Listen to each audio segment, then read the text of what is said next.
All right, it's 8 p.m. Eastern, 7 p.m. Central, and we are live. Welcome to another edition of NAFI Mentor Live. I'm excited to host again. My name is Aaron Dabney. I'm a four-time master flight instructor from Waco, Texas. I own a small flight school and also teach as an adjunct lecturer at Baylor University. And I'm particularly excited about this edition because we're going to talk about a topic that a lot of us as CFIs care about and should know a whole lot more about: insurance claims. What happened? We're going to have Mike Adams with Avemco with us here in just a few moments, sharing some really good information that puts a lot of meat to what we already know as instructors, and will hopefully help us to identify some more key areas we should be paying attention to and discussing with our students. A little bit about Mike. He is an instrument-rated private pilot. He earned his private pilot license in 1983 in Oregon.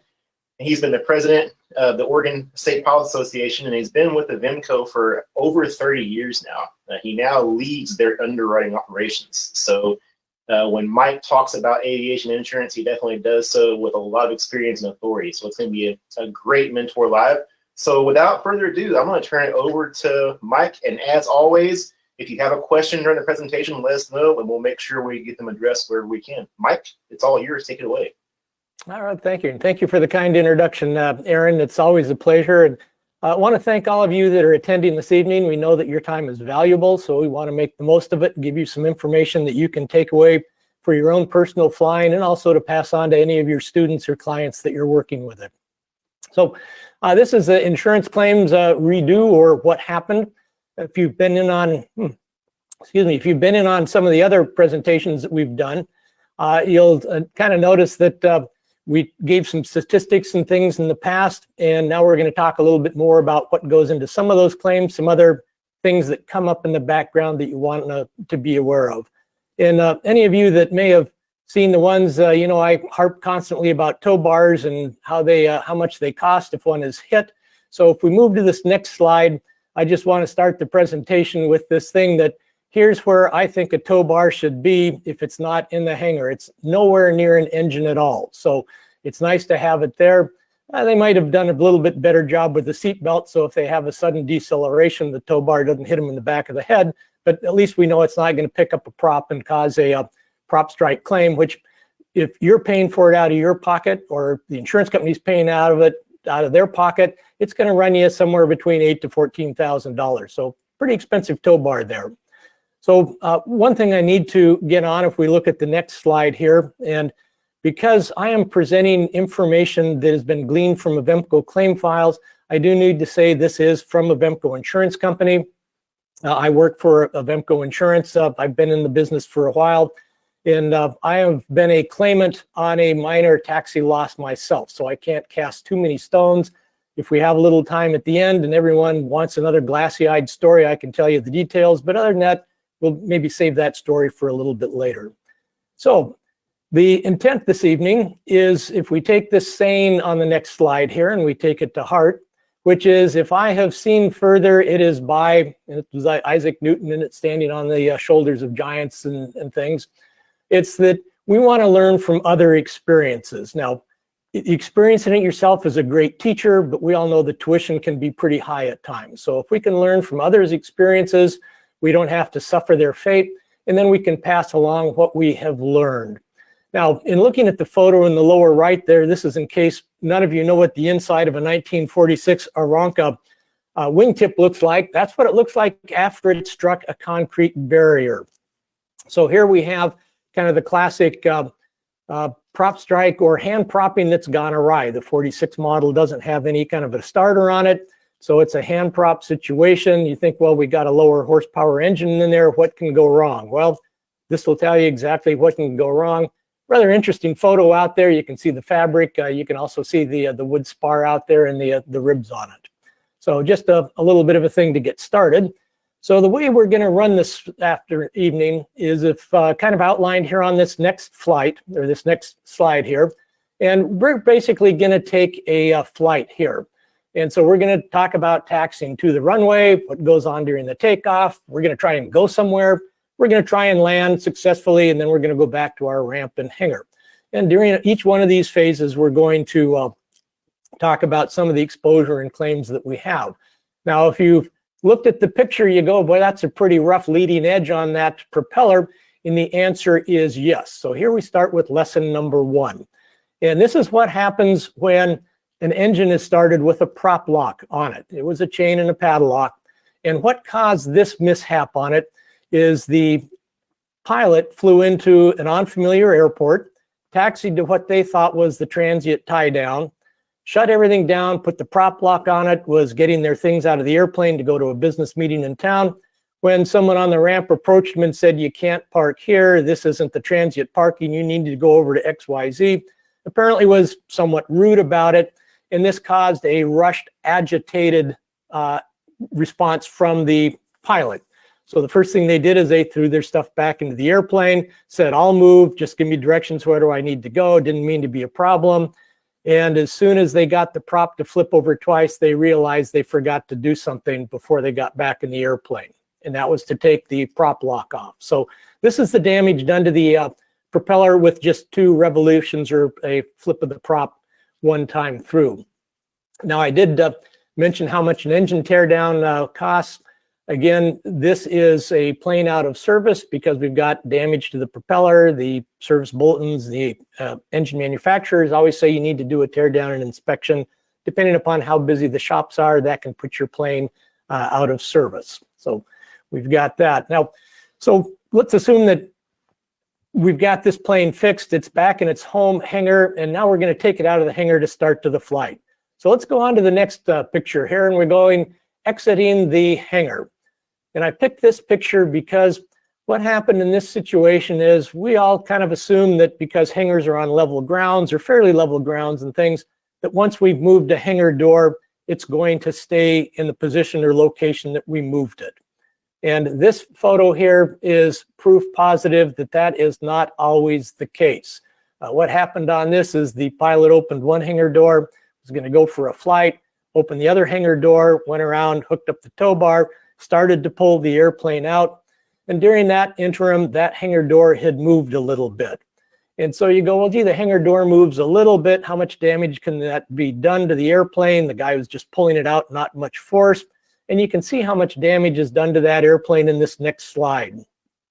And what we've got here is the leading edge of the wing. You can see a pretty good dent there from just the weight and the mass against that hangar door. It didn't do the hangar door a lot of good either, but the big damage was done to the aircraft itself there, to the leading edge of it.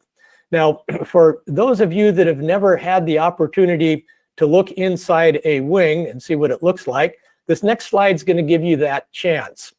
So this is the inside of a nice clean 172 wing, and the red arrow points to the damage done to the leading edge and the rib there. So even though it was a low motion hand tow of the airplane, you can see that there was quite a bit of damage. The aluminum is amazingly strong, but it's strong in certain ways, not so strong in others. So again, we want to be careful exiting the hangar, make sure that the doors go where we put them, and that we've got the clearance when we go to move the airplane. It only takes another minute or two, or if that, to take a walk back and forth, make sure everything's where it is, and go ahead and then move the airplane. So here's a test question that's going to come up to someone on there, and that's we'll do the proverbial, you can raise your invisible hands, we'll do a head count here. You fly a multi-engine aircraft, or you know of a multi-engine aircraft. Can they get a prop strike on a tow bar if you have a twin? Anyone say yay? For a number of hands. Anyone say no? Okay, there's a hand up on there from Aaron. Okay, so if we go to the next slide, that's proof that yes, on a multi-engine aircraft, you can have a prop strike on a tow bar. This slide actually has, I do want to point out the little blue arrow in the background points to the tow bar that was struck by the prop. The prop looks particularly bad where it hit the tow bar. That is a Q-tip prop, so it does look a little worse than you would expect on there just because of the bending of the prop tip. But the background on this and what you need to keep in mind is the individual who hooked up their tow bar had started their pre-flight. And then when we talk about pre-flight interruptions, we always assume it's someone coming up and asking us a question, or we get a phone call, or it's some external thing. In this situation, the pilot was honest and said they got partway through their pre-flight inspection, realized or thought of something they needed to go do. So they went off and did that, and they came back. And because we're all creatures of habit, the prior operations of that pilot have always been that I don't leave the airplane till the pre-flight is completed. So when I come back, I'm all ready to go. I can get in the airplane, start the engine, taxi to the active runway. So their habit kicked in and they walked up to the airplane. They may or may not have seen the tow bar. One of the things that comes up if you're a bicyclist or a motorcyclist or even a pedestrian, cars hit pedestrians, bicyclists, and motorcyclists all the time because they see what they're expecting to see when they look. They're looking out for other cars, not pedestrians, bicyclists, or motorcyclists. So this fellow was walking up to the plane, expected to see the airplane all pre-flighted, ready to go. Pilot door was open, climbed in, started up the engines. So far, no problems. Engine started up, started the taxi. So what you have to do to get a tow bar strike on a twin is basically you have to turn a corner or you have to do something that gets the tow bar because it has the, and I'm pointing and you can't see it, but if you look at the tow bar, you can see it's got the wheel there on it. So it's got a pivot point. And as the pilot made a turn onto the taxiway, the tow bar rotated and got underneath the left engine, and then we got the prop strike on it. So if you do fly a twin, don't think that you can get away without a tow bar strike or a prop strike if you're interrupted. And also don't assume that all interruptions on a pre-flight inspection are brought out by a third party or an external source. We can be our own worst enemy in this case. So then that kind of brings up the question about, well, gee, I've got a checklist and I always back up 1 or 2 steps when I think I'm interrupted and then I start again. Is that going to be a fail-safe? I can't say definitely yes, can't see definitely no, but if you had an interruption once and you go back and you see what you expected to see, maybe the better process is to just go ahead and start over from the very beginning, make sure everything is there, and you're not seeing things that you assumed that you should see in the proper place. So we did get the plane repaired on there. Pilot learned a lesson on it, and hopefully all of you that fly twins or have tow bars with pivots on them and stuff, make sure you remove that before you start the taxi. So let's now make the assumption that we've gotten the airplane out, we've successfully taxied to the runway, and we've been cleared for takeoff either on an uncontrolled field or we've gotten the clearance for the from the tower. So I had to put this statistic up, and I apologize for anyone that has seen some of the prior presentations and they said, hey, that statistic looks exactly the same as what I saw before. The problem is that statistic is still exactly the same as before. As we run updates of our numbers to see if we're seeing the needle move one way or the other, unfortunately, there are certain things that we don't. So year after year, our claim experience with Avemco, and we think we're fairly typical, is that we get 4 out of 100 claims resulting from some kind of a takeoff. So, we need to do density altitudes, we need to do gross takeoff weights, we need to do center of gravities, we need to make sure that we've got everything set. Are we on the proper fuel tank? Have we done our taxi out on one fuel tank and then said, okay, I've done my run up, now I'm going to switch to my full tank, which now you're drawing fuel from an untested fuel tank. Is that really what you want to do out there? Because an engine stoppage or a sputter on takeoff can be rather disastrous at times. So let's, we've talked about the 4 out of 10 crosswind technique, things like that. So now we're up and flying. So let's go take the flight here. And I have to admit, there just really isn't anything like flying. And that's why we fly and why we're pilots and why we enjoy what we're doing. Anyone that's not from the Pacific Northwest, you don't have May 18th, 1980 etched in your memory. Anyone that was in the Pacific Northwest, particularly if you were downwind of Mount St. Helens when it erupted and covered your town or your car or your airplane with soot and things, that's Mount St. Helens in the foreground there. That's a Piper Cherokee wing. Plane was owned by my father-in-law at the time. Mount Hood in the background. And if you want to get another wings credit or knowledge course out of the way, there is this great recording from Mentor Live called What Kind of Pilot Runs Out of Gas?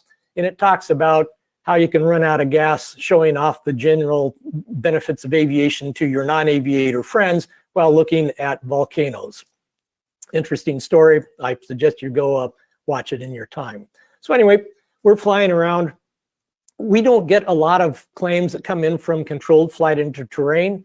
It's statistically insignificant for Avemco. It's a big thing with the NTSB and the FAA, as it should be, because they're generally fatal, and we need to drop down the fatal accidents. But from the insurance perspective, not that we're cold-hearted, if we can take care of all of the minor things that we do and our patterns can change, then that's going to make a big difference on the safety of insurance or on the safety on aviation and getting more people involved with it.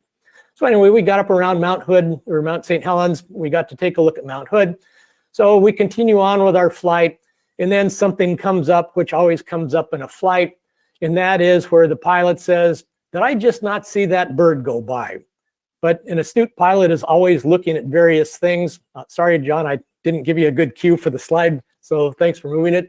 And what this is off of a 182 on a VFR flight. The pilot was flying along and suddenly noticed there was a little bit of a mist on their windscreen. And they thought, well, that's kind of odd. There was a big separation between the dew point and the temperature, so I shouldn't have gotten any kind of condensation out there. I'm flying an air-cooled engine airplane, so there shouldn't be a radiator leak blowing anything out there.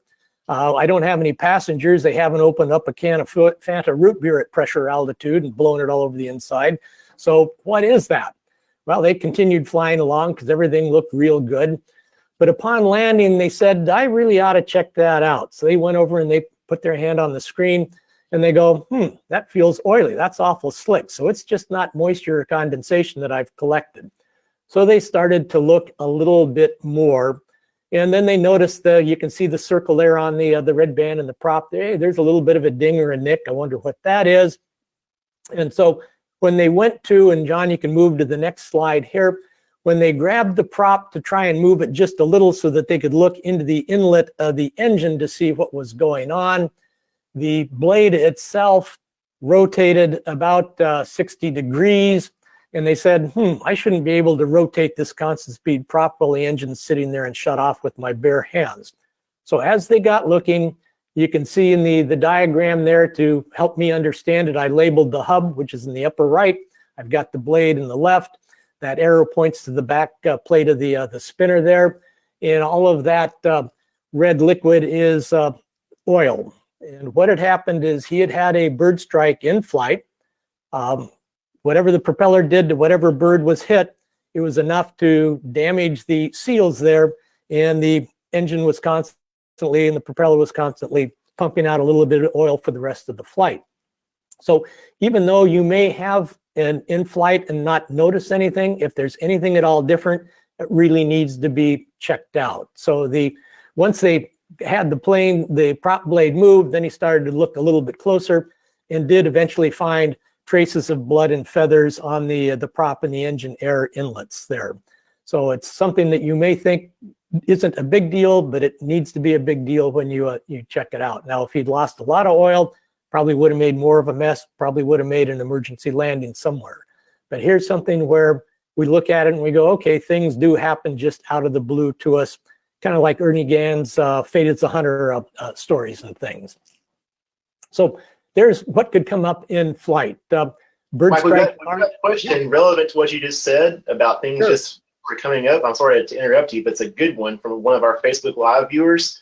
You know, being that these bird strikes in flight are often not a result of pilot action or inaction, we have a viewer who wonders, if I had a bird strike in flight, would that necessarily drive my insurance rates up? Well, let's see. Our thought is that if you're a good enough pilot to maneuver a plane and hit a bird, you're pretty sharp. And no, we don't think that. No, generally a loss like that would fall under what would be a comprehensive or pilot non-contributory loss. I do a presentation called Birds, Bullets, Bears, and one other thing where we do talk about props, bird strikes and things in air. Everyone assumes that when a bird hits an airplane, it's going to make a lot of noise. Most of them do if you hit the wing or the leading edge cowl and stuff. But this was a no noise, no loss. This was taken care of. It wasn't a pilot error type fault that would cause someone to lose a claim-free credit if the insurance company had applied that. Would it be grounds for denial of coverage? Not under our book. I can't speak for other insurance companies, but Bird strikes are just some of those things, excuse me, that do happen. Talking about insurance and claims just always gets me choked up. So I'll carry on here. So anyway, so we've gotten through that. Let's go on and take a look at some landings here.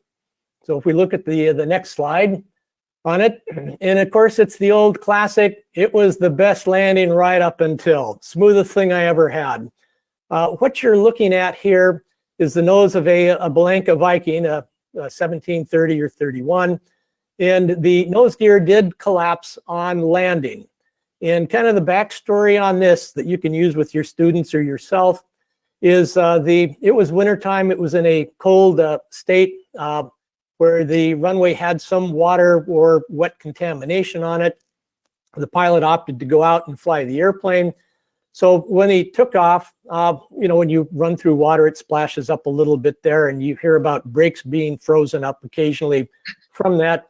So anyway, the way it worked out on this is he went up, he flew for a while, came back and went through his pre-landing checklist, gave what he admitted was just a quick glance at the landing gear lights, thought he had 3 down and locked, had 2 down and locked, 1 not quite.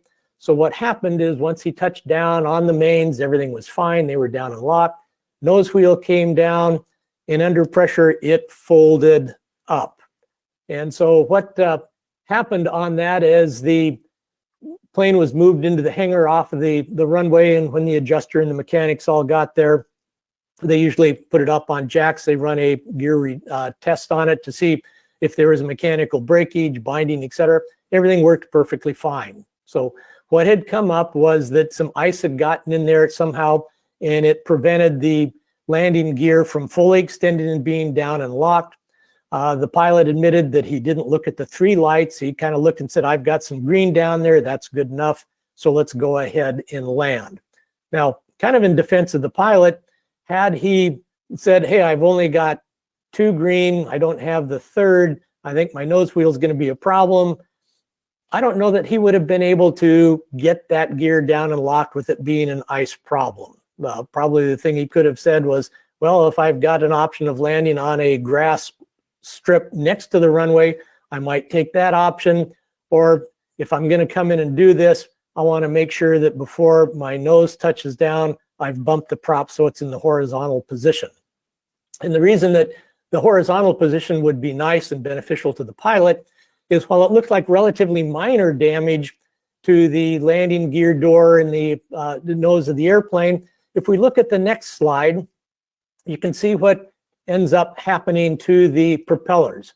This plane did not originally have Q-tip props, as the Geronimo did in the multi-engine prop strike on the tow bar. So we folded back both propellers there on it. Again, engine tear down. When you look at the airplane, relatively minor damage to the rest of the airplane except to the propellers. And on a Super Viking, unless it's a newer model with a low time engine, unfortunately, this is an airplane that went as a constructive total loss. I don't know if it was parted out or if someone bought it and said, you know, I've bought it cheap enough, I can now put in the other things and put it back into service. But having the pre-flight, or not the pre-flight, but the inspection of the landing gear, paying attention to contamination on your departing runway, paying attention to the changes in temperature, and thinking how that might affect my landing gear or operations or things to kind of keep in mind. So not to beat on the Viking to a certain extent, let's move on to the next slide and look at a couple other landing mishaps that have come up that are rather interesting. And we're not sure if this is a takeoff or a landing loss, but what it is we're looking at the bottom of a 172. And if you look at the left picture, the hole that's on the left, that's on the fuselage, that's where the tie-down ring used to be. And then there's some damage. I think that's a drainage hole on the bottom of the rudder cap there. Then the picture on the right is a close-up of that. And what this is that when there were no witnesses on it, and the student on solo reported that on rotation, the seat slid back, and so before he could get it under control and pull himself back up, he pulled back on the yoke, and that brought the tail down, caused the tail strike, knocked off the tail ring. on there.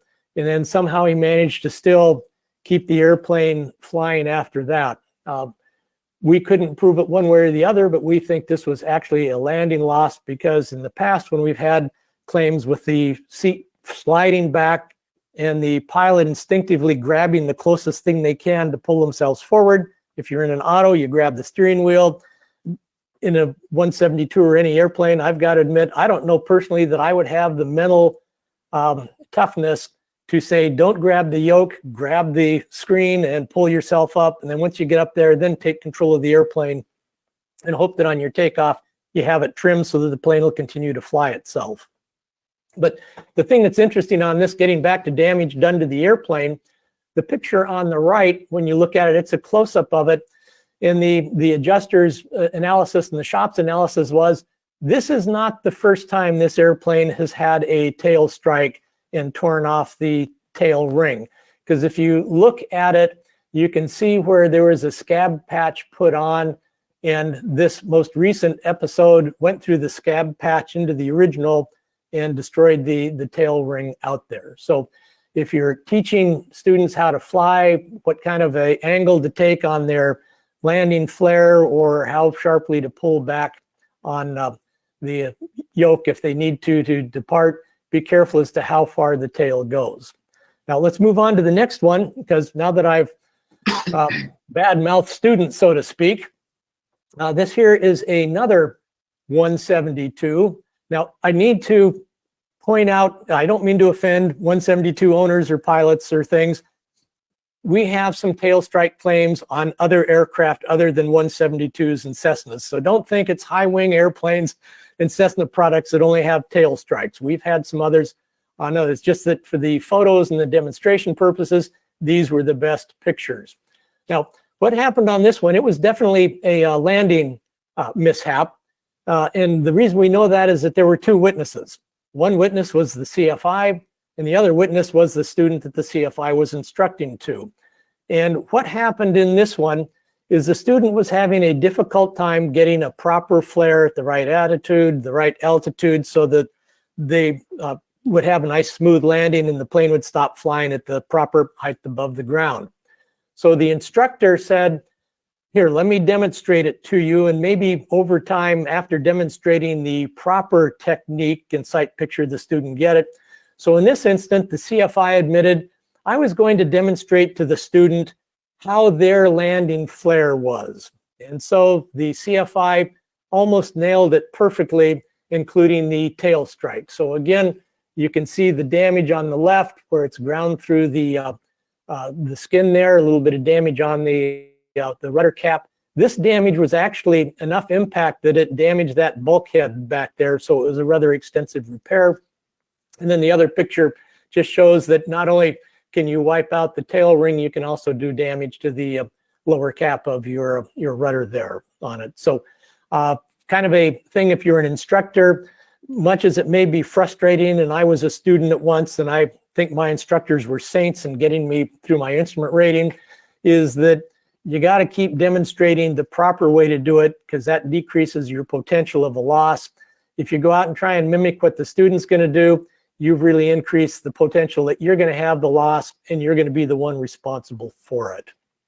So enough on tail strikes. Again, we've had tail strikes on Cirrus products. We've had them on Diamond products, Piper products, and Cessna products. So, but it seems that I will say, we do seem to get more of them on 172s than we do on some of the other aircraft. So here's another question that comes up before we move to the next slide. Do you have to be landing on land or at an airport or a runway to have a prop strike from a bad landing? Anyone that say yay, you can raise your hands. Anyone that thinks, oh no, you can have a prop strike anywhere, it doesn't have to be on land or involving a bad landing, you can raise your hands. So now we can move on to the next slide now that we've got that tally here. And what we're looking at here is a PA-22 that's on straight floats. And the reason for bringing this photo in is it's a great example of how complacency and familiarity can contribute to a loss or increase the potential of a loss. And where this came up is it was a dual flight instruction. It was a check ride basically for the owner of the airplane in the PA-22 by a CFI. The CFI admitted in their statement that the way it had been set up and what kind of contributed to the loss was the CFI personally knew the candidate, had flown with this candidate before, had respect for the candidate's abilities. And so when they were out doing some short field or some short lake, steep approach over the trees practices and stuff, the instructor admitted that they got a little bit distracted and started to do a few other things other than paying close attention to the airplane. So what happened is the candidate, this was their third attempt, I think, had been coming in on a steep approach to try and clear some trees, get down to the edge of a relatively small lake. That's the way they set it up. And it wasn't brought to the instructor didn't realize what was going on until the student or the candidate said, "Hey, do you think I'm too low and I don't have enough power?" That's when the instructor looked at it and they said, "We're able to maneuver just enough so that we didn't catch the wingtip in a tree on the shore, but we came down extremely hard on the water." And any of you that have blown a gainer or a triple gainer or even just belly flopped into a swimming pool off of a 3-meter or even a 1-meter board, that water is pretty hard. So what we have here is the result of the airplane coming down hard into the water. It punched the float struts up into the fuselage. Now, it's not that this is bad enough as it is, but one of the problems that comes up with a seaplane if you have a bad landing on water is you've got an added peril. So let's go ahead and move on to the next slide, and you can see what that added peril is. You can have a prop strike, and in this case, it did hit the float there on it. So now we've got the engine tear down that needs to be done.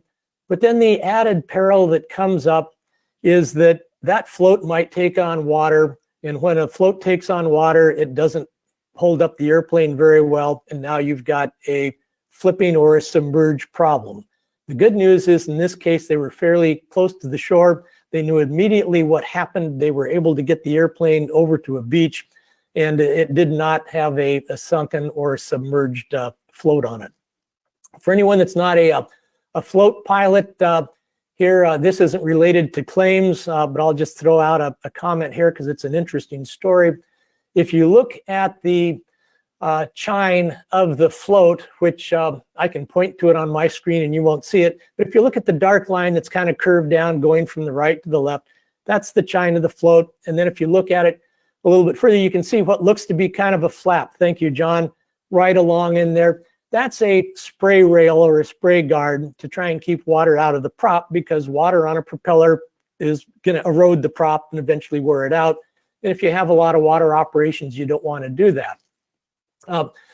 As the spray rail gets modified, either intentionally or unintentionally, because you need to get water out of the propeller or try and keep it out, that affects the stability of the airplane.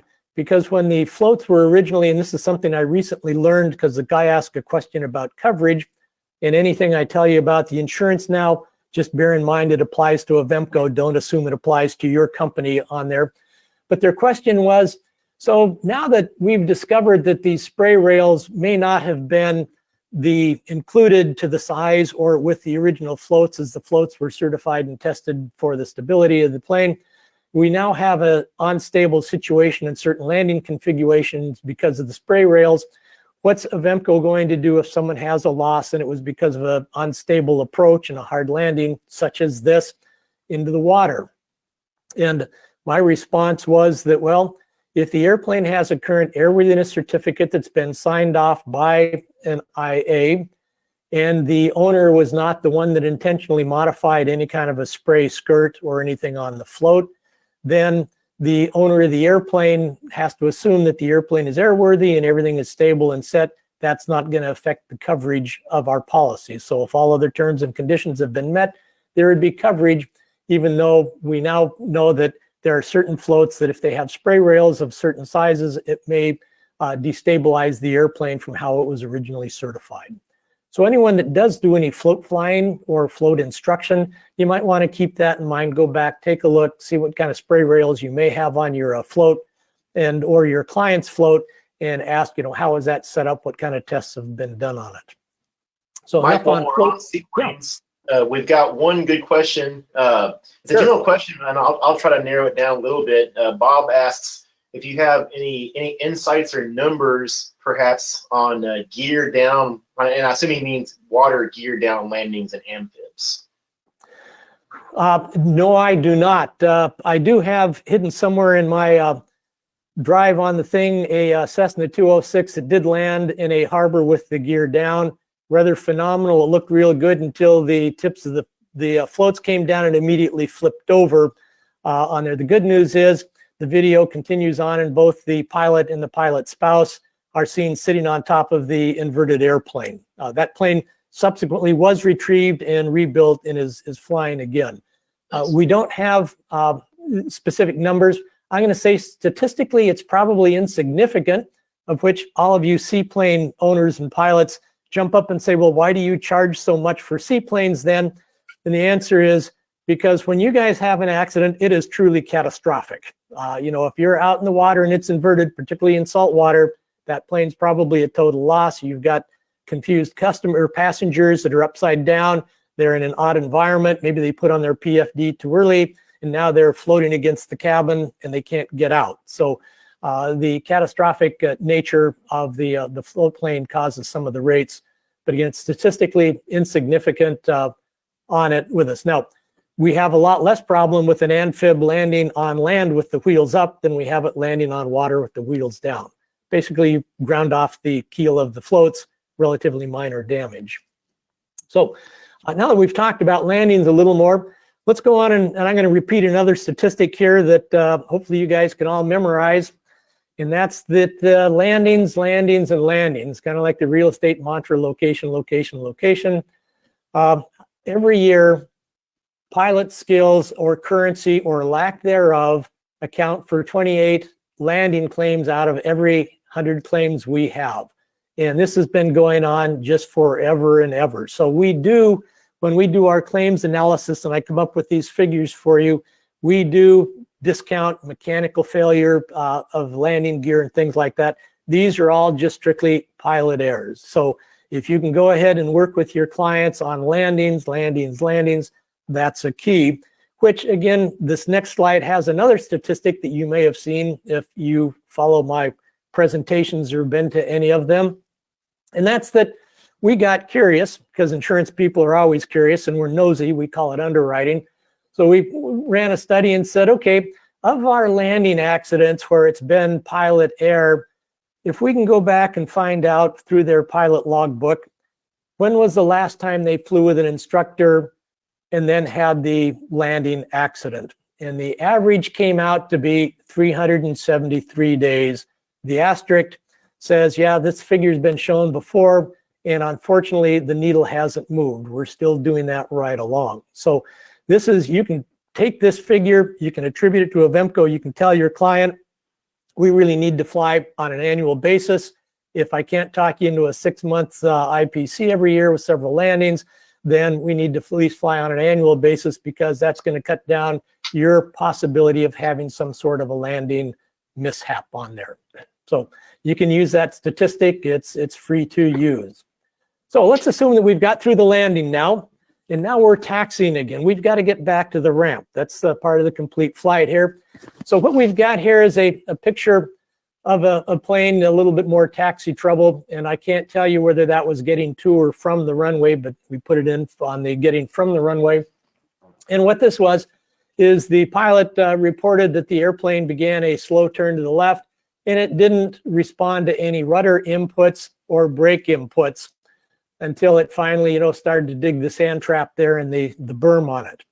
And so the question that I've got, and I don't have an answer to it, is how do you simulate an emergency so that your candidate or your client says, oh, I've lost brakes, I've lost rudder. How can I quickly stop this airplane other than hopping out of the airplane and trying to pull on the strut or a wing? How many of us have sat down and said, well, you can control engine power with your mags or your mixture on that. You can decrease that, and that might keep you going down. This pilot, unfortunately, didn't think to shut down the mixture until after the airplane had started to chew up the dirt. And I'll admit, in my pilot training, when I inquired about our emergency, shutdown of an engine, the CFI's reply was, "You do that every single flight, Mike." And I'm going, yeah, but by then I've carefully tried to maneuver the plane in over the center line. I'm in a tie down area and it's a controlled shutdown. I haven't had my mind go, something's going wrong. What do I do to stop the airplane? So if as an instructor, you can come up with a technique, maybe you call a tower and say, "Hey, tower, unbeknownst to my client here, we're going to simulate a brake failure or a rudder control failure, and they're going to shut down the airplane. We're going to see how far it's going to coast before it actually stops under its own momentum." I'll leave that to the instructors. In this case, I'm just the insurance guy. So we've now taxied successfully back to our hangar. So let's take a look at what might happen when we come into a hangar situation. Now, before I get into the hangar, I'll let you look at the picture here for a minute, but I want to add a couple things on taxiing. Is that what we've noticed in our taxi claims is that the majority of taxi claims occur at the home airport going from their ramp or hangar out to the runway. So someone is excited, someone's excited, about something, they're distracted, they're multitasking. So we see a majority of the claims come in getting to the runway.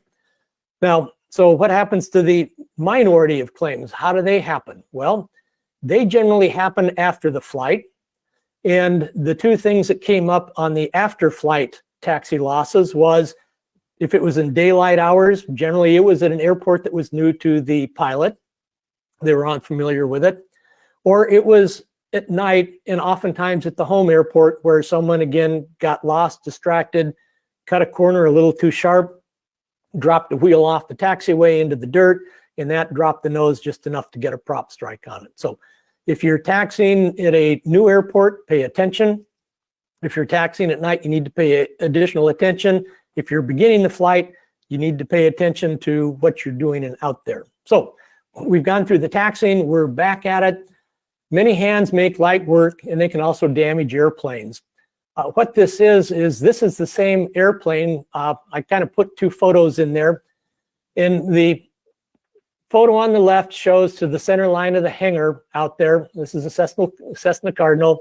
And then the photo on the right has two arrows. Again, it shows the center line there on the ground, and it shows the post. And what happened on this is a pilot invited two non-aviator friends to go flying with them. They had a great flight.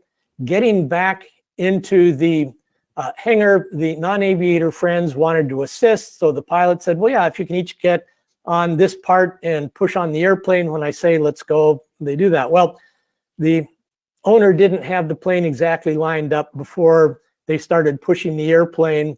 And with three people pushing instead of one pushing on it, the plane moved quickly enough that the pilot didn't have the time to adjust it and get it on the center line. So ultimately, they struck the aileron on that post of the T-hanger there that's on the right photo with that arrow. So you do need to be careful if you do have other people assisting you with pushing the airplane. Another thing to keep in mind, and I don't have a photo of this one, is that anytime you have non-aviator friends, or maybe you even have aviator friends flying with you, don't assume that conditions will be what you've always had. In the case of this story here, is a pilot had invited a non-aviator friend to go flying with them. They went out, they were flying, turned to dusk, they watched the sunset, landed at dark. The pilot was night current, taxied successfully back to the airport, and they went to put the airplane in, had everything lined up, and the non-aviator assisted, pushed on the struts. I think this was a 182 in this story. And what happened is they pushed the airplane far enough back into the hangar to damage the rudder on the workbench that was along the back wall of the hangar. And the reason that it went that far is unbeknownst to the owner pilot, the non-owner or the non-aviator saw the chocks that the owner had out in the middle of the hangar, thought they were a tripping hazard and was going to assist them, and moved the chocks off to the side of the hangar. Owner pilot didn't know this. The non-aviator passenger friend didn't think to tell him about it. So the assumption was, I get to push the plane back till it hits the chocks. Now I know to stop, and I've got a 3-foot clearance to the workbench. So if you have non-aviator friends along for a flight, get out and take a look, because they may have done something to be helpful and yet caused the damage with their helpfulness. So a little bit of an interesting story on that. So because we're in insurance and we're getting on to about 45 minutes into the presentation here, and we want to wrap it up in about an hour, give you a chance for some questions on there. Let's move on to the next slide. And a lot of you, if you're fans of following insurance claims and stuff, say, hey, I've seen these numbers before. And you have, and they are well worth repeating. And the key on it is 54% or 54 out of 100 claims that we get year after year are tied into directly the pilot's action or inaction, or a decision they made if it's related to maintenance, on where the annual inspection says, hey, we can sign off the annual on the airplane, but you really ought to watch the landing gear because the springs are wearing out, or your doors are a little out of alignment, or this is slightly bent, but it's good enough for an annual. Do you want us to repair it? And the owner pilot says, no, we'll defer it for later maintenance on there. That's a decision that the pilot has made that may contribute to the loss. But again, as we look at it, landings are, the leader of the pack. Taxi losses, we've seen distractions on that. Takeoffs, gear malfunction on landing, that doesn't apply strictly to retractable gear aircraft.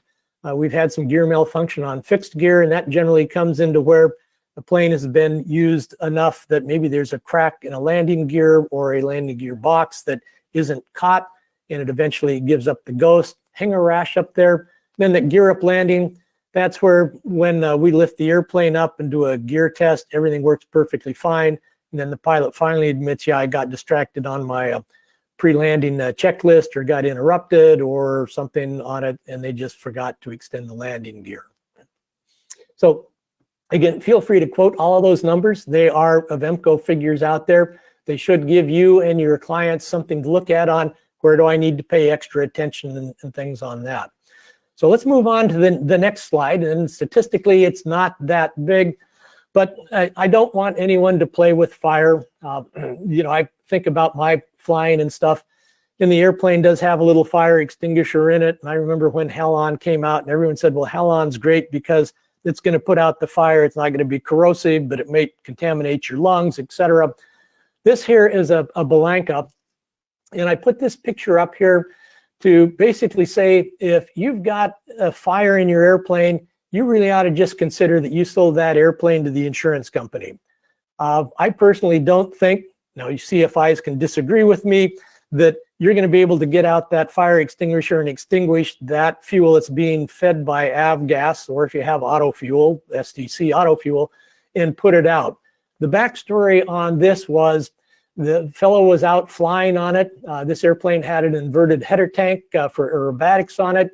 And during the flight, while staying in the pattern, he started to smell a little bit of fuel, noticed it dripping down. Fortunately, had enough time to get it on the runway. Just as they'd pulled off to the side of the runway, a fire erupted. The pilot wisely put their back against the door and pushed themselves out, rolled away, and ran away as fast as they could. Their comment was, from the minute the flame started until it was fully consumed was the amount of time from the start of the fire to the fully consumption of the airplane was less than a minute. So if you've got something going on with the fire, get out of there as quickly as you can. And on that positive note, if we look at this next slide, if I haven't emphasized this enough, this is molten metal from that airplane that got down into the tarmac. And so part of the claim settlement, in addition to us paying for the loss of the airplane, because it's not an excluded loss, is the airport came along and said, hey, we've got a bunch of melted, damaged ramp area here that needs to be taken care of. That's covered under the property loss coverage under the liability. But to show you how hot it is, when the adjuster and all went and dug out some of the metal to get the ramp up, this is what was the result of it. So again, if you've got a fire and if you can get it on the ground, get away as quickly as you possibly can. And with that, let's see, I did mention you just sold your airplane to the insurance company. Tom Turner makes some comments in some of his presentations about, hey, if you've got an in-flight problem and the engine shuts down or something, Don't be the hero and save the airplane. You sold it to the insurance company. Make sure you have a controlled crash so that the occupants are saved. The airplane is secondary on it. And so with that, I think I'm slightly with under the hour. We can move to the next screen. Any of our underwriters are happy to talk to you about insurance in general. They have access to this presentation and some of these numbers. And at this point, Aaron, if there are some questions that I can answer or comments that come up that need to be addressed, I'm happy to do that. Yeah, we've got 4 or 5 really good ones. I'll try to make sure I hit all of them. We have a question going back to the taxi losses. If you ran the world, are there any subtle techniques that you would like to see added to a checklist that you think might mitigate some of those taxi losses before they happen? If I ran the world, I wouldn't, there would be some kind of an anti-multitask device that kind of like, when the pilot was fiddling with the radios or trying to program in a departure or jot down a clearance or something while the plane was moving, the plane would sense that and shut down and stop moving. A lot of the taxi losses that we do see are involved with the multitasking on there. Being a renter pilot myself, I'll steal Rod Machado's line that nothing strikes more terror into our heart than a runaway Hobbs meter.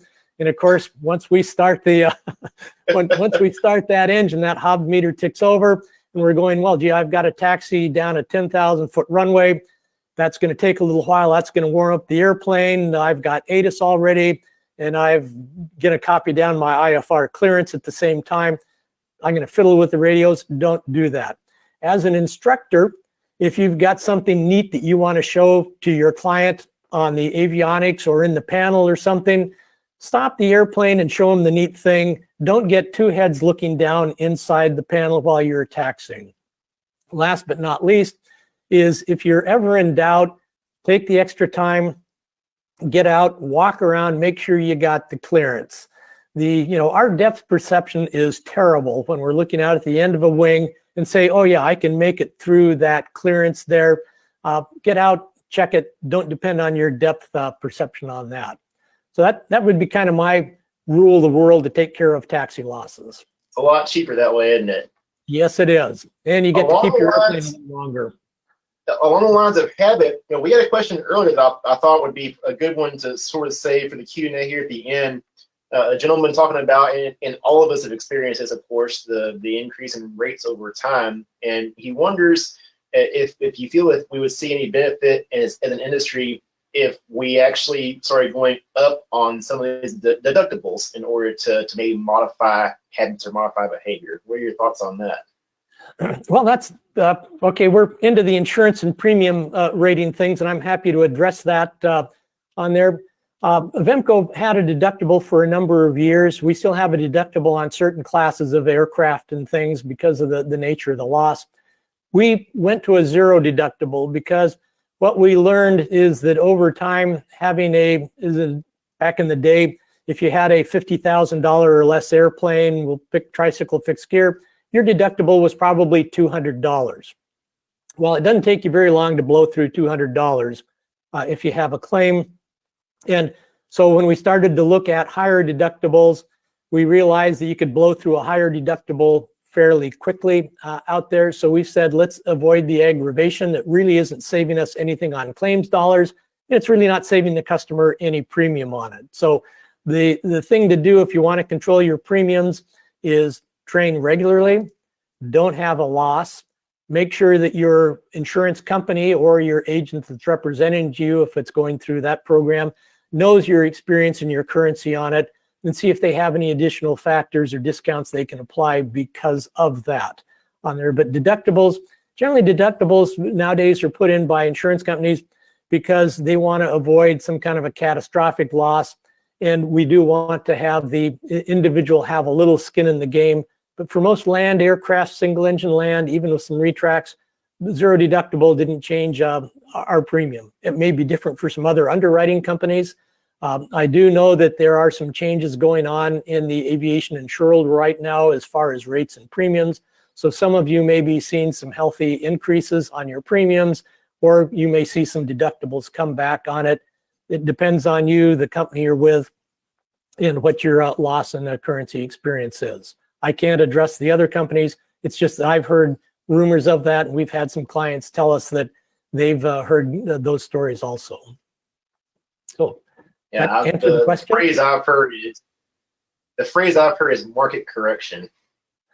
Well, yeah, that's a polite way to put it. And looking at it as an insurance company is a financial institution, and we need to collect, we as the insurance world need to collect enough premium to pay the claims that occur. And if you've got a program where you think that you can hide the losses for a number of years, eventually the economics catch up, and at which point you now need to say, okay, we need to adjust our premiums so that we are collecting enough to pay the losses that we're incurring on it. Awesome. Next question, another really good one. Have you at Avemco seen any coverage or statistical loss issues yet with pilots flying on basic med, or has that been a sort of a non-event for you? It's for us, it's been pretty much a non-event on there.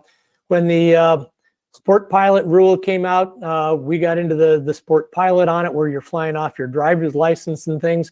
The number of accidents that could be attributable to a medical problem or emergency with the pilot, again, statistically are insignificant from the insurance point of view compared to all the things that we as humans that are perfectly healthy and have first-class medicals but still don't know how to land an airplane are causing for claims and things. So I have heard that on some aircraft, some limits that some of the other companies won't accept basic med. We're able to accept basic med on most every airplane. Now, if it's a real high value airplane or you have a real high limit of coverage, we may want to require at least a third-class medical on that, because insurance is an agreement and a contract. And when you buy a policy, we're writing a contract that says we're going to defend you in the event of a loss to protect your assets and do our best to settle within the limits of the policy. The more things we have going in our favor, annual recurrent training, FAA wings credit, member of pilot flying organizations, the more we can come back and say this truly was an accident, it wasn't gross negligence or negligence on the pilot or operator's part, that allows us to protect you a little more. So being able to go and say, well, they got a third-class FAA medical, which to a lay jury may have some importance, versus, oh, he only has to see a doctor every 4 years and then take an online test every 2 years. That gives us just a little more leverage in defending someone. That primarily comes up if you have an older pilot, where, again, we may say, you know what, you really need to see a doctor every year. You don't have to do the basic med every year, but you need to have a wellness check or a physical every year so that we can go before the plaintiff or a jury, which will not have any aviators in that box, and say, not only did this person meet the requirements, but they exceeded it, they're healthy, they do annual flight training. Therefore, again, we've got truly an accident, an unforeseen, unexpected event, and not negligence or gross negligence. You've got the juices flowing now. You kind of addressed this question already. We're getting to a point now where I've got to scroll. Somebody asked just straight up, and it's funny, we were talking about this before we went live. Does wings really reduce insurance rates? Depends on the insurance company. This program wasn't intended to be a plug for Avemco Insurance, but I'll go ahead and plug Avemco Insurance. We do give premium credits for the Wings program. We'll give a 5% premium credit for an FAA Wings knowledge course, of which this qualifies. We also give a 5% credit for the FAA Wings flight. So as long as you keep Wings on an annual basis on there, if you're insured with Avemco, we can factor in a 10% credit. Now, we had to file those rates in certain states. So yes, we do have the statistics that support being able to give a premium reduction for someone that does annual flight training, the FAA type Wings programs.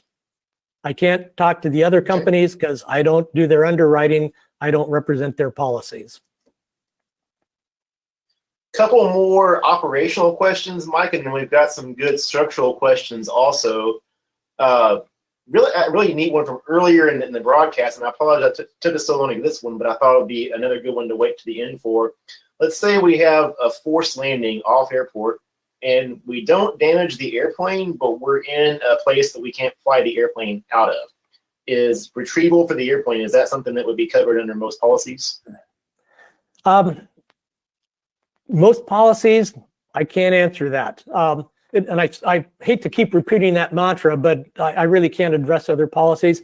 Under our policy, we do have a provision that if you have landed in an area that you cannot safely depart from, we will go ahead and retrieve the airplane, even though there's not any kind of a damage that would trigger a claim and coverage. And the reason that we put that into our policy is, actually, we had a flying club as a classic example. They were flying along, engine started to run kind of rough. We all know that generally you can land in a shorter distance than you can take off from.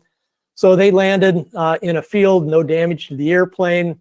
I don't know if they weren't aware of the provisions of the policy that we wrote for them, but they got in some new spark plugs, got the engine running a little bit smoother, and said, okay, if we go over to this road here, we'll be able to take off because the road's longer and clearer than the field. Well, the road indeed was longer and clearer in the field, but it wasn't long enough for them to safely depart. Kind of that proverbial joke, yeah, we got 50 feet higher into the trees this time than we did last time. So they ended up destroying the airplane. Fortunately, no one was injured in it. So we would rather incur the retrieval costs so that you guys, you being the policy holder, the pilot, don't damage the airplane or cause more damage trying to get it out. Every company is going to be a little different. We went ahead and put that provision in our policy simply because as we looked at certain claims, the response was, well, it wouldn't have been covered because there wasn't any kind of covered loss and I had to get the plane out and I don't know any retrieval companies and I thought I could fly it out. So we said, well, we know how to take care of that problem. And so we put that coverage into the policy. Good. Another operational question from Bob. Going back to the tow bar incidents, he asked, other than tow bars, what's the single most avoidable ground handling claim in your opinion? Other than the tow bar, the single most avoidable ground handling probably would be getting into the hangar or the taxiing aspect of it. Now, I don't know, when you're talking about ground handling, you're talking about the plane moving under its own power or momentum thereof, or are you talking about someone moving it with a tug or pushing around? I'm going to assume, and this is just, I read the question verbatim, but I'm going to assume calling it ground handling that we're not under power, that we're handling it outside the aircraft. Okay.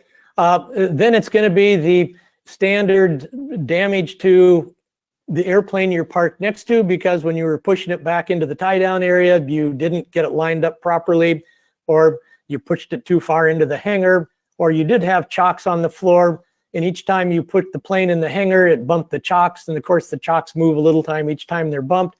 And if you don't reset those chocks, hey, guess what? Pretty soon your chocks are a foot further back into the hangar. That may be enough to get your rudder pounding into the back of the hangar, or in a T-hanger under the bar on it. So probably just minor maneuvering of the airplane on it. We had some claims that showed up that where the nose wheel had been rotated or twisted further than what it should have. Down there, generally we see that where you've got, I'll pick on a Piper Cherokee for a minute, where someone puts a powered tow bar on it or a tug, and then they kind of wrench on it and they easily exceed that limit that the wheel can turn. We don't see that very often if it's a hand tow bar and someone's moving it with their own power, but if there's a tug attached, the operator does need to be aware of the limitations of that nose wheel and how far it can be turned one way or the other. Okay. The structural question, actually two of them, I think I can probably combine them pretty effectively. The question itself is about flying clubs. As far as your advice from an insurance standpoint for teaching in this environment, and they also ask, is there any coverage advice for club officers? And then I'll add one more other really good question that came in, just in general terms, of us as instructors being worried about our policies being segregated to. Okay, let me try and kind of distill this down a little bit. We've got a flying club environment. The question is instruction liabilities if you're in a flying club. I'm going to assume that the question's related to, I'm a member of the club, I'm a CFI, I'm giving instruction to another club member. If there's an accident, am I insured as the CFI or acting as a CFI because I'm now a club member? Most of the policies, specifically Avemco, this is where someone can be an insured pilot or an insured person in one instance, and then they change hats and they're no longer insured. The policy, because we're issuing, and most of our competitors are issuing a non-commercial policy or a personal pleasure, personal business policy out there, is that it says, okay, we want to insure aviators that are flying for their avocational purposes, or maybe they're flying in conjunction with their business, but their business isn't aviation. You know, they're not a CFI, they're not a maintenance person, they're not, you know, a pilot for hire type situation. So we write the policy towards that basis. So what would happen is, for I'm the flying club member, let's say, Aaron, you're also a club member. I need to go up and take a check ride because the club operating procedures are, if I haven't flown for 6 months, I have to go fly with an instructor before I can take the plane solo again. So I arrange with you. We're out flying, we have an accident, and there's another third-party plaintiff out there, and they say, gee, I'm going to sue the flying club because they own the airplane. I'm going to sue Mike Adams because he was the pilot flying the airplane. And I'm going to sue Aaron because he was the instructor at the time. Under the normal flying club policy, the insurance policy is going to address and defend the flying club because the plane was being used within the flying club environment for the club member to take lessons in or fly personally. The club policy may be written to say that the individual members are insured while operating a club airplane. That's how Avemco set it up. And then it comes to poor Aaron here. Aaron, in that situation, you're kind of left out in the cold because you're now in an aviation business, whether you're charging for it or not, because you're acting as a flight instructor. So if the claim comes back against you, at that point, our policy says, Aaron, you're not an insured person. We don't have to defend you. So what happens from there? Well, one, we're not going to subrogate back against you for damage to the airplane. Doesn't make any sense to do that because we've already got an approved pilot, Mike Adams, operating the plane at the time of the loss. No issues there. As far as a defense for yourself, a couple of ways to handle that is you can have a non-owned CFI policy, of which, you know, NAFI has an excellent policy. If they're a member of SAFE, they've got a pretty decent policy. I don't handle that one, so I can't tell you about it. I think the NAFI policy is really good on it because it picks up coverage for instruction given even though you may not be in the airplane at the time of the loss. So if you sign off a check ride or something, and a month later that pilot goes out and has an accident and they file a claim against you because they think you were a bad instructor type thing on it, we'll go ahead and defend that because the loss, the accident, occurred during a policy period, even though the instruction may have been prior to the policy period. Kind of a confusing complex or concept, but it's great coverage out there. So that's how you take care of yourself. Yeah, I definitely appreciate the non-owned coverage. I teach on a lot of customer airplanes, so that's of high value to me. Mm-hmm. We're gonna sort of ask this question from the other side now. And I'm going to read it verbatim because it's a question that we get tons of times as instructors from John. John asks, do I need insurance when I'm learning and I have an instructor in the plane? Is he not the pilot in command? And let's assume it's with John's airplane, not a flight school airplane. Okay. I'll go ahead and address the pilot in command because that's really the crux of the issue here. Is the FAA talks about pilot in command, and that's who they're going to look to if they want to go out and try and harass someone for the accident or write them up for the accident. The insurance companies, particularly Avemco, we look at who's operating the airplane. And so we look at the operator, which in this case would be the student or the candidate. And as long as that student meets the qualifications of the policy, they're either named on it or, as an example, I buy an airplane. I'll pick on my father-in-law as an example. He always wanted to fly, finally got his third-class medical, finally had the money to own an airplane, went out and bought that Cherokee that was in that picture of Mount St. Helens. and started out as a brand new student pilot. So the policy that he purchased through an excellent company that's no longer in business, it said, yeah, pilot Ben is a named pilot, and prior to solo, he needs to have not less than 10 hours of dual and a sign-off from a CFI. So they're now the operator, and it's written that way because we now have an approved operator of the airplane.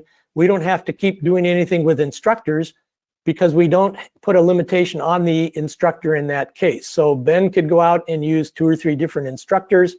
Actually, we do kind of promote that if you're going through your student training, and you as CFIs probably have the same position, is that you have someone else come in and do a phase check before something, a pre-solo phase check, a pre-cross-country phase check type thing, to make sure that, as we pointed out with the PA-22 that had the hard landing on floats, as the instructor and the student get to know each other a little better, hopefully the instructor hasn't gotten complacent and started to let something slip over the student on there, where someone on a phase check, again, another instructor would say, oh, wait a minute, this needs to be polished up, or no, everything looks real good on it.